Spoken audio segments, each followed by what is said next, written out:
റോഡിൻ്റെ സൈഡിലുള്ള ഒരു യൂണിവേഴ്സിറ്റിയാണ്, കണ്ടില്ല? ഇതില്ല 4 ഭാഗത്ത് യൂണിവേഴ്സിറ്റിയാണ്. അപ്പോൾ ഞാൻ ജസ്റ്റ് ഒന്ന് കാണിക്കുന്നു. ഓക്കെ, പിന്നെ മർജാൻ സ്ട്രീറ്റ് ഫാദ് വന്നിട്ടുണ്ട് കേട്ടോ. ജോർജിയം മധുരം അടത്തോളോടാ.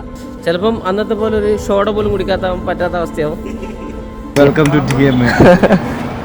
ഓക്കെ, ഞാനിന്ന് രാവിലെ തന്നെ ടിബിലിസി മെഡിക്കൽ അക്കാഡമി കാണാൻ വേണ്ടിയിട്ടാണ് ഇറങ്ങിയത്. ശരിക്കും ജോർജിയയിലെ തന്നെ one of the best medical യൂണിവേഴ്സിറ്റികളിൽ ഒന്നാണ് TMA. ഇന്ന് നമ്മുടെ എക്സ്പ്ലോറിംഗ് മെഡിക്കൽ യൂണി ജോർജിയയുടെ 5ാമത്തെ ദിവസമാണ്. എക്സ്പ്ലോറിംഗ് യൂണി എന്താണെന്ന് അറിയാത്തവർക്ക് വേണ്ടിയിട്ട് പറയാം. നമുക്ക് ഇന്ന് മുതൽ ജോർജിയയിലുള്ള ഓരോ മെഡിക്കൽ യൂണിവേഴ്സിറ്റിക്കും പോയി അവിടെയുള്ള യൂണിവേഴ്സിറ്റി ഇൻഫ്രാസ്ട്രക്ചറും എഡ്യൂക്കേഷൻ ക്വാളിറ്റിയും സ്റ്റുഡൻറ് ലൈഫും അതുപോലെ തന്നെ അവിടെയുള്ള ക്ലിനിക്കൽ ഫെസിലിറ്റീസും അതുപോലെ തന്നെ കുട്ടികളുടെ ഫുഡ്, അക്കോമഡേഷൻ, ഇങ്ങനെ തുടങ്ങിയ എല്ലാ കാര്യങ്ങളും 1 by 1 ആയി നേരിട്ട് കാണുകയും അവിടെയുള്ള കുട്ടികളോടും ടീച്ചേഴ്സിനോടും അവിടെയുള്ള നേറ്റീവ്സിനോടും യൂണിവേഴ്സിറ്റിയിലുള്ള പ്രൊഫസേഴ്സിനോടും മാനേജ്മെന്റിനോടൊക്കെ സംസാരിച്ച് ജോർജിയയിലുള്ള മെഡിക്കൽ എഡ്യൂക്കേഷൻ എങ്ങനെയാണെന്നുള്ളത് കംപ്ലീറ്റ് ആയിട്ട് പഠിക്കും. TMA അരഗുലി മെട്രോയുടെ തൊട്ടടുത്തായതുകൊണ്ട് ഞാൻ മെട്രോയിലാണ് അങ്ങോട്ടേക്ക് വന്നത്. അപ്പോൾ ഞാനിപ്പം TMAൻ്റെ അടുത്തെത്തി. അതാണ് അരഗുലി മെട്രോ. അപ്പോൾ അരഗുലി മെട്രോ നിങ്ങൾ പല സമയത്തും കണ്ടിട്ടുണ്ടാവും. നമ്മൾ കറിപ്പോട്ട് പോകുന്നതിൻ്റെ ഓപ്പോസിറ്റുള്ള മെട്രോ ഇല്ലേ, അതാണ് അരഗുലി മെട്രോ. മെട്രോ ഇറങ്ങി റോഡ് ക്രോസ് ചെയ്യുന്നത് നേരെ TMAയിലേക്കാണ്. അങ്ങനെ ഞാൻ നടന്ന് TMAയുടെ മുന്നിലേക്ക് വന്നു. മറ്റ് യൂണിവേഴ്സിറ്റികളിൽ നിന്ന് TMAൻ്റെ ഒരു വ്യത്യാസം എന്താണെന്ന് വെച്ച് കഴിഞ്ഞാൽ TMAയിൽ മെഡിസിൻ മാത്രമേ ഉള്ളൂ. പുറത്തുനിന്ന് നമ്മൾ നോക്കുന്ന സമയത്ത് ശരിക്കും ഒരു 7 നിലയുള്ള ഒരു ബിൽഡിംഗ് ആണ് TMA. അങ്ങനെ ഞങ്ങൾ അധികം വൈകാതെ ഉള്ളിലേക്ക് കയറി. ഇന്ന് TMA കാണാൻ വേണ്ടിയിട്ട് ഞാൻ ഒറ്റക്കല്ല പോകുന്നത്. TMAയിൽ പഠിക്കുന്ന മലയാളി സ്റ്റുഡൻ്റ് ആയിട്ടുള്ള സൽമാൻ ബ്രോ കൂടെ എൻ്റെ കൂടെ ഉണ്ട്. 5th ഇയർ പഠിക്കുകയാണ്. അപ്പോൾ സൽമാൻ ബ്രോ ഇവിടുത്തെ യൂണിവേഴ്സിറ്റിയും കാര്യങ്ങളൊക്കെ നമ്മുടെ കൂടെ എക്സ്പ്ലെയിൻ ചെയ്ത് തരും. നമ്മൾ TMAയുടെ ഉള്ളിലേക്ക് കയറി കഴിഞ്ഞാൽ ആദ്യം തന്നെ കാണുന്നത് ഒരു ലോബിയാണ്. അവിടെ ഒരു വിൻറ്റേജ് ഡിസൈൻ പോലുള്ള ഒരു ഇന്റീരിയർ ആയിട്ടാണ് എനിക്ക് തോന്നിയത്. സൽമാൻ ബ്രോ പറഞ്ഞ പോലെ ഒരുപാട് അറബികളും UK എന്നുള്ള കുട്ടികളും ജോർജിയൻസും ഇന്ത്യൻസൊക്കെ 1992 മുതൽ പഠിച്ചുകൊണ്ടിരിക്കുന്ന യൂണിവേഴ്സിറ്റിയാണ് TMA. ഇന്ത്യൻസ് ഉണ്ട്, അറബ്സ് ഉണ്ടാകാം. ക്ലാസ്സിൽ അറബ്സ് ഉണ്ട്. ഇപ്പോൾ അറബ്സ് ഉണ്ട്, മിക്സഡ് ആയിട്ടാണ്. ഓക്കെ, വളരെ മുന്നേ സ്റ്റാർട്ട് ചെയ്താണെങ്കിലും ഇതിന്റെ ഇന്റീരിയർ ഒക്കെ അത്യാവശ്യം മോഡേൺ ആയിട്ടുള്ള, കാണാൻ അടിപൊളിയായിട്ടുള്ളതാണ്. ഞാൻ അവിടുന്ന് ആ ലോബിയും കണ്ട് മുകളിലേക്ക് കയറാം എന്ന് വിചാരിച്ചിരിക്കുമ്പോഴാണ് സൈഡിലൊരു കോട്ടയാട് കാണുന്നത്. ആ കോട്ടയാടിലേക്ക് ഇറങ്ങിയപ്പോഴാണ് ഈ യൂണിവേഴ്സിറ്റിന്റെ ഒരു പൂർണ്ണ രൂപം നമുക്ക് മനസ്സിലാവുന്നത്. ഒരു 4 കെട്ട് പോലുള്ള ഒരു ബിൽഡിംഗ് ആണ്. അതായത് 3 ഭാഗത്ത് ബിൽഡിംഗ് ആയിട്ട് ഒരു U ഷേപ്പിലായിരുന്നു ആ ഒരു യൂണിവേഴ്സിറ്റി ഉണ്ടായിരുന്നത്. പുറത്തുനിന്ന് നോക്കുന്ന സമയത്ത് ഒറ്റ ബിൽഡിംഗ് ആയി തോന്നുമെങ്കിലും ഉള്ളിലേക്ക് കയറി കഴിഞ്ഞാലാണ് നമുക്ക് മനസ്സിലാവുന്നത് ഇത് ശരിക്കും ഒരു U ഷേപ്പ് ആണെന്നുള്ളത്. അതിന്റെ ഒരു ഭാഗത്ത് മതിലിന്റെ അപ്പുറത്ത് ഫ്ലാറ്റുകളാണുള്ളത്. അപ്പോൾ എഡ്യൂക്കേഷൻ ആണ് ഈ യൂണിവേഴ്സിറ്റിന്റെ ഏറ്റവും വലിയ പ്രയോറിറ്റി. അപ്പോൾ നിങ്ങൾക്ക് എക്സ്ട്രാ കരിക്കുലർ ആക്ടിവിറ്റീസ് ഒക്കെ ഇൻട്രസ്റ്റഡ് ആയിട്ടുള്ള കുട്ടികളാണെങ്കിൽ കുറച്ചൊരു ബുദ്ധിമുട്ടായിരുന്നു. കാരണം ഇവിടെ മെഡിക്കൽ യൂണിവേഴ്സിറ്റി മാത്രമാണ്. അപ്പോൾ MBBSന് കൂടുതൽ പ്രയോറിറ്റി കൊടുക്കുന്നത്. അപ്പോൾ പഠിക്കാൻ വേണ്ടിയിട്ട് മാത്രം വരുന്ന കുട്ടികളാണ് നിങ്ങൾക്ക് 100% ഓപ്റ്റ് ചെയ്യാൻ അടിപൊളിയാണ്. ഇവിടെ കുട്ടികളോട് ഞാൻ ഇതിന്റെ മുന്നേ സംസാരിച്ചിട്ടുണ്ടായിരുന്നു. അപ്പോൾ എല്ലാവരും പറഞ്ഞ സെയിം ഒപ്പീനിയനാണ്. എനിക്കിത് കണ്ടപ്പോൾ തോന്നിയത് TMAയുടെ ഇൻഫ്രാസ്ട്രക്ചർ അത്രമാത്രം വലുതൊന്നുമല്ല. പക്ഷെ അവിടെയുള്ള കുട്ടികളുടെ ഒപ്പീനിയനും കാര്യങ്ങളൊക്കെ വെച്ച് നോക്കുന്ന സമയത്ത് നമുക്ക് പഠിക്കാൻ പറ്റിയ ഏറ്റവും ബെസ്റ്റ് യൂണിവേഴ്സിറ്റികളിൽ ഒന്ന് തന്നെയാണ് TMA. ആ ഒരു കോട്ടയാടിന്റെ ഒരു സൈഡിൽ ഒരു ഫ്ലോറിൽ അവരുടെ കഫറ്റീരിയ ആയിരുന്നു. അപ്പോൾ TMAയുടെ കഫറ്റീരിയയിലേക്കാണ് നമ്മൾ പോണത്. ശരിക്കും ഞങ്ങൾ എത്തുമ്പോൾ കഫറ്റീരിയ ഓപ്പൺ ആയിരുന്നില്ല. പക്ഷെ നിങ്ങളെ കാണിക്കാൻ വേണ്ടി ഞാൻ ജസ്റ്റ് ഒന്ന് ലൈറ്റൊക്കെ ഓൺ ചെയ്തിട്ട് ഷൂട്ട് ചെയ്തതാണ്. ഞാനിപ്പോൾ വന്നത് ഓൾമോസ്റ്റ് ക്യാൻറ്റീൻ അടച്ച സമയത്താണ്. അപ്പോൾ അവരോട് പറഞ്ഞിട്ട് ഒന്നുകൂടെ ലൈറ്റൊക്കെ ഇടിപ്പിച്ചാണ്. ഇവർ ഭയങ്കര ഫ്രണ്ട്ലി ആണല്ലേ ക്യാൻറ്റീനിലുള്ള ഈ ടീച്ചേഴ്സ് എല്ലാം. ടീച്ചേഴ്സ് ഇപ്പോൾ ക്ലാസ് റൂമിലാണ് കയറിയത്. അവർക്ക് പരീക്ഷയാണ്, എക്സാം നടക്കുന്ന സമയത്ത് ക്ലാസ് റൂം കയറിയിട്ടാണ്. ലെക്ചർ സെമിനാർ മിക്സ് ചെയ്തിട്ടാണ്, സെപ്പറേറ്റ് ആയിട്ടാണ്. അപ്പോൾ ലെക്ചർ മനസ്സിലാവാറുണ്ടോ? സെമിനാറാണ്. ലെക്ചർ നിങ്ങൾ തന്നെ സെൽഫ് ലേണിംഗ് ആണ്? അതെ, സെൽഫ് ലേണിംഗ് അല്ല, ലെക്ചർ അറ്റൻഡ് ചെയ്യാം. അറ്റൻഡ് ചെയ്തതിലും കുഴപ്പമില്ല. ബട്ട് സെമിനാർസ് നിർബന്ധമില്ല, ലെക്ചർ കമ്പൽസറി ഇല്ല. അതെ. ഇപ്പോൾ പുതിയ വന്ന ബാച്ചിനൊക്കെ പുതിയ സ്കീമുകളായി. അപ്പോൾ അവർക്ക് ലെക്ചറും സെമിനാറും കമ്പൽസറിയായിട്ട് കയറണം. അപ്പോൾ അതിനായിട്ട് അറ്റൻഡൻസ് പോയിന്റ്സ് ഒക്കെ ഉണ്ട്.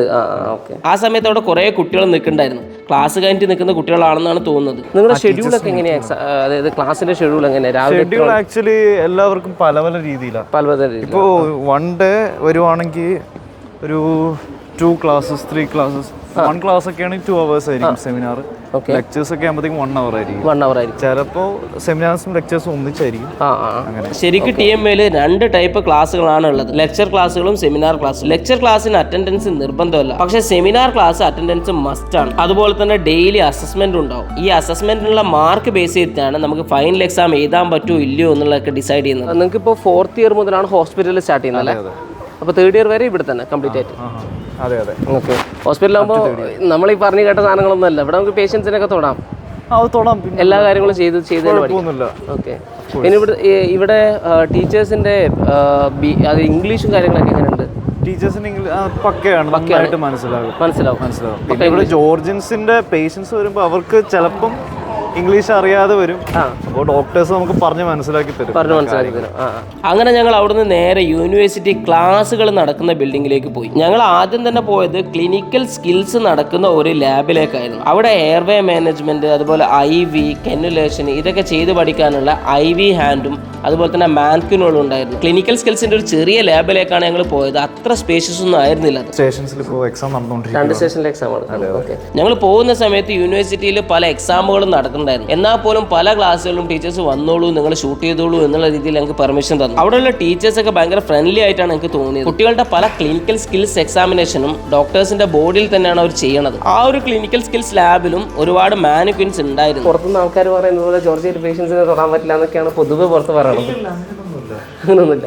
ഞങ്ങൾ അങ്ങനെ അവിടുന്ന് TMAയുടെ ഓരോ ക്ലാസ് റൂമുകളായിട്ട് പോയിട്ട് കാണാമെന്ന് വിചാരിച്ചു. അങ്ങനെ ഞങ്ങൾ ആദ്യം കണ്ട ക്ലാസ്സിൽ തന്നെ കയറി. അതൊരു സെമിനാറിന്റെ ക്ലാസ് ആയിരുന്നു. സെമിനാർ ആയതുകൊണ്ട് തന്നെ ഓൾമോസ്റ്റ് ഒരു 10 to 15 കുട്ടികൾ വരെയാണ് ഒരു സെമിനാർ ക്ലാസ്സിൽ ഉണ്ടാവുക. അതുകൊണ്ട് തന്നെ ക്ലാസ് ചെറിയ ക്ലാസ് ആയിരുന്നു. ആ ഒരു ക്ലാസ് റൂമിന്റെ ഫർണിച്ചറും ഇന്റീരിയർ ഒക്കെ നല്ലതായിരുന്നു. അവിടുന്ന് ഞങ്ങൾ തൊട്ടടുത്തുള്ള മറ്റൊരു ക്ലാസ് റൂമിലേക്ക് പോയി. അതും ഒരു 10-14 പേർക്ക് ഇരിക്കാൻ പറ്റുന്ന എയർ കണ്ടീഷനും ഹീറ്ററൊക്കെ ഉള്ള ഒരു ചെറിയ ക്ലാസ് റൂം ആയിരുന്നു. TMAയിൽ ഒരു ഇയറിൽ 2 സെമസ്റ്ററാണ് ഉണ്ടാവുക. ഓരോ 2 ആഴ്ച കൂടുമ്പോഴും ഗോട്ട് എക്സാം ഉണ്ടാവും. ഗോട്ട് എന്ന് പറഞ്ഞു കഴിഞ്ഞാൽ ഗ്രോത്ത് ഓറിയന്റേഷൻ എക്സാം എന്നാണ്. ഈ എക്സാമിൽ 40 ക്വസ്റ്റ്യൻസ് ഉണ്ടാവും. അതിൽ 30 MCQയും 10 റിട്ടേണും ആയിരിക്കും. എല്ലാം 1 മാർക്കിലായിരിക്കും ഉണ്ടാവും. ഇതിൽ 50% മാർക്ക് കിട്ടിയാൽ മാത്രം നമ്മൾ പാസ് ആവുള്ളൂ. പിന്നെ മിഡ് ടേം എക്സാം ഉണ്ടാവും. മിഡ് ടേമിൽ 40ൽ 21 മാർക്ക് കിട്ടണം പാസ് ആവണമെങ്കിൽ. അങ്ങനെ മിഡ് ടേം പാസ് ആയിട്ടില്ല എന്നുണ്ടെങ്കിൽ നമുക്ക് ഫൈനൽ എക്സാമിന് ഇരിക്കാൻ പറ്റില്ല. In case mid term fail ആയി കഴിഞ്ഞാൽ നമുക്കൊരു റീടെസ്റ്റ് ഉണ്ടാവും. അതും ഫെയിൽ ആയി കഴിഞ്ഞാൽ നമുക്ക് ഇയർ ബാക്ക് ആവും. പിന്നെ ഫൈനൽ എക്സാം ഉണ്ടാവുക 80 മാർക്കിലാണ്. 80 മാർക്കിൽ 31 മാർക്ക് കിട്ടിയാലാണ് നമ്മൾ പാസ് ആവുക. ഇനി 31 മാർക്ക് കിട്ടിയില്ല, 21 മുകളിലാണെങ്കിൽ നമുക്ക് റീടെസ്റ്റ് ചെയ്താൻ പറ്റും. 21 താഴെയാണെന്നുണ്ടെങ്കിൽ നമുക്ക് പിന്നെ റീടെസ്റ്റ് ചെയ്താൻ പറ്റില്ല. ഡയറക്റ്റ് സബ്ജക്ട് ബാക്ക് ആയിരിക്കും. ഞങ്ങൾ അങ്ങനെ TMAയുടെ ഉള്ളിലൂടെ നടക്കുന്ന സമയത്ത് സൈഡിലൊക്കെ ചെടികൾ വെച്ചിട്ടുണ്ടായിരുന്നു. അത് കാണാൻ നല്ല രസമുണ്ട്. അങ്ങനെ ഇതൊക്കെ കണ്ടതിന് ശേഷം ഞങ്ങൾ ഏറ്റവും മുകളിലുള്ള അഡ്മിനിസ്ട്രേറ്റീവ് ബ്ലോക്കിലേക്ക് പോയി. അവിടെ ശരിക്കും ഡീൻ ഓഫീസും സ്റ്റാഫ്സിന്റെ ഓഫീസൊക്കെ ആയിരുന്നു ഉണ്ടായിരുന്നത്. ഞാൻ TMAയിൽ പൊതുവെ ശ്രദ്ധിച്ചിട്ടുള്ളത് ചുമരുകളിലും അതുപോലെ തന്നെ സൈഡിലൊക്കെ ഒരുപാട് പെയിന്റിങ്ങുകൾ വെച്ചിട്ടുണ്ടായിരുന്നു. ഞങ്ങൾ അങ്ങനെ പിന്നെയും വേറൊരു ക്ലാസ് റൂമിലേക്ക് കയറി. എല്ലാ ക്ലാസ് റൂമുകളും നമ്മൾ നേരത്തെ കണ്ട പോലെ തന്നെയാണ്. ഈ ഒരു ക്ലാസ് റൂമിൽ LCD സ്ക്രീനിന് പകരം പ്രൊജക്ടർ ആണ് എന്നുള്ളൊരു വ്യത്യാസമേ ഉള്ളൂ. അവിടെ ഞങ്ങൾ നേരെ ലൈബ്രറിയിലേക്ക് കയറി. ലൈബ്രറി ആയതുകൊണ്ട് തന്നെ കുറെ കുട്ടികൾ അവിടുന്ന് സൈലന്റ് ആയിട്ട് പുസ്തകങ്ങൾ വായിക്കുന്നുണ്ട്. ലൈബ്രറിയുടെ ഒരു ഭാഗത്ത് ഈ ലൈബ്രറി ഉണ്ടായിരുന്നു. ബ്രൗസ് ചെയ്യാനും ഇന്റർനെറ്റ് റിസർച്ച് ചെയ്യാനൊക്കെ ഈ കമ്പ്യൂട്ടറുകൾ കുട്ടികൾക്ക് യൂസ് ചെയ്യും. ആ ഒരു ലൈബ്രറിയുടെ ബിൽഡിംഗ് നമ്മൾ നേരത്തെ കയറിയ ലെക്ചർ ഹാള് പോലെ തന്നെ ഒരു ബാമ്പു കൊണ്ട് ചെയ്ത വിന്റേജ് ഡിസൈൻ പോലെയാണ് എനിക്ക് തോന്നിയത്. ഞങ്ങൾ അങ്ങനെ ലൈബ്രറിയിൽ നിന്ന് ഇറങ്ങി ഒരു ചെറിയ റൂം കണ്ടപ്പോൾ അതെന്താണെന്ന് അന്വേഷിച്ചപ്പോഴാണ് എനിക്ക് മനസ്സിലായത് അത് കുട്ടികൾക്ക് ഗ്രൂപ്പായിട്ട് ഇരുന്ന് പഠിക്കാനും ഡിസ്കസ് ചെയ്യാനും വേണ്ടിയിട്ടുള്ള ചെറിയ ഡിസ്കഷൻ റൂംസ് ആണെന്ന്. അവിടെ നിന്ന് ഇറങ്ങി യൂണിവേഴ്സിറ്റിയിലൂടെ നടക്കുന്ന സമയത്ത് യൂണിവേഴ്സിറ്റിയുടെ പല ഭാഗത്തും കുട്ടികൾക്ക് ഇരിക്കാൻ വേണ്ടിയിട്ട് ബീം ബാഗുകൾ അവർ ഇട്ടിട്ടുണ്ടായിരുന്നു. ഞങ്ങൾ അങ്ങനെ യൂണിവേഴ്സിറ്റി മുഴുവൻ നടന്ന് ഒരുപാട് കുട്ടികളോട് സംസാരിച്ച് യൂണിവേഴ്സിറ്റിയിലുള്ള ക്ലാസ് റൂമുകളും ലാബുകളൊക്കെ കണ്ടിറങ്ങുമ്പോഴേക്കും വൈകുന്നേരം ആയിട്ടുണ്ടായിരുന്നു. ഞാനിപ്പോൾ TMAയിൽ നിന്ന് ഇറങ്ങുകയാണ്. അപ്പോൾ നിങ്ങൾക്ക് വെറുതെ സർട്ടിഫിക്കറ്റ് വേണമെങ്കിൽ അങ്ങനത്തെ ഒരുപാട് യൂണിവേഴ്സിറ്റികളിവിടെ ഉണ്ട്. പക്ഷെ നിങ്ങൾക്ക് പഠിച്ചിട്ട് ഒരു ഡോക്ടറായിട്ട് തിരിച്ചു പോകണമെന്നുണ്ടെങ്കിൽ നിങ്ങൾക്ക് TMA ചൂസ് ചെയ്യാം. അങ്ങനെ ഞാൻ വിചാരിച്ചു ഇനി എന്തായാലും മർജാൻ ചൊല്ലി സ്ട്രീറ്റിലേക്ക് ഒന്ന് പോകാൻ. അപ്പോഴാണ് ഫാദർ റോഷനെ വിളിക്കുന്നത്. അവർ പറഞ്ഞു ഞങ്ങളും കൂടെ വരുന്നുണ്ട്. അങ്ങനെ ഞങ്ങൾ 3 കൂടെ മർജാൻ ചൊല്ലിയിലേക്ക് പോയി. മർജാൻ ചൊല്ലി സ്ട്രീറ്റ് എന്ന് പറഞ്ഞു കഴിഞ്ഞാൽ ഒരുപാട് ലൈറ്റുകൾ കൊണ്ടൊക്കെ ഡെക്കറേറ്റ് ചെയ്ത പഴയൊരു യൂറോപ്യൻ സ്ട്രീറ്റ് പോലെയാണ് എനിക്ക് തോന്നുന്നത്. ആ ഒരു സ്ട്രീറ്റ് ശരിക്കും 11 മണി വരെയൊക്കെ ആക്റ്റീവാണ്. അറബ്സും ജോർജിയൻസും ടൂറിസ്റ്റുകളും ഇന്ത്യൻസും എല്ലാം ആ സ്ട്രീറ്റിൽ വരാറുണ്ട്. മർജാൻ ചൊല്ലി സ്ട്രീറ്റ് പൊതുവെ കുട്ടികൾ നടക്കാൻ വരുന്ന ഒരു വാക്കിംഗ് സ്ട്രീറ്റ് ആണ്. ചർച്ചകൾ നടക്കുന്നത് എങ്ങോട്ട് പോകണം എന്നുള്ളതാണ്. ഇപ്പോൾ രാത്രി ഇവിടെ 10:30 അപ്പം ഓൾമോസ്റ്റ് ജോർജിയ ക്ലോസ്ഡ് ആയി. ചിലപ്പം അന്നത്തെ പോലെ ഒരു ഷോഡ പോലും പറ്റാത്ത അവസ്ഥയാവും.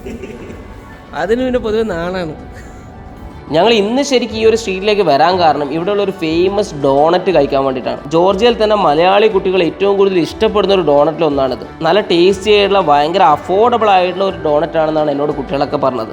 എന്നാൽ പിന്നെ അതൊന്ന് കഴിച്ചു നോക്കാമെന്ന് വിചാരിച്ചിട്ടാണ് ഞാൻ ഇറങ്ങിയത്. എന്തായാലും ആ ഒരു ഡോണറ്റ് ഭയങ്കര ടേസ്റ്റി ആയിട്ടുള്ള ഡോണറ്റാണ്. ജോർജിയം മധുരവട തൊളവട. പക്ഷെ നമ്മൾ കണ്ട പോലെ നല്ല കട്ടിയുള്ളതൊന്നുമല്ല, ശരിക്കും ഒരു വട പോലെ ഉണ്ട്. അത് ഭയങ്കര സോഫ്റ്റ് ആയിട്ട് മുകളിൽ സ്വീറ്റ് പൗഡർ ഒക്കെ ഇട്ടിട്ട്. അങ്ങനെ മർജാൻ ചൊല്ലി സ്ട്രീറ്റും കണ്ട് അവിടുന്ന് ഞങ്ങൾ നേരെ റൂമിലേക്ക് പോന്നു.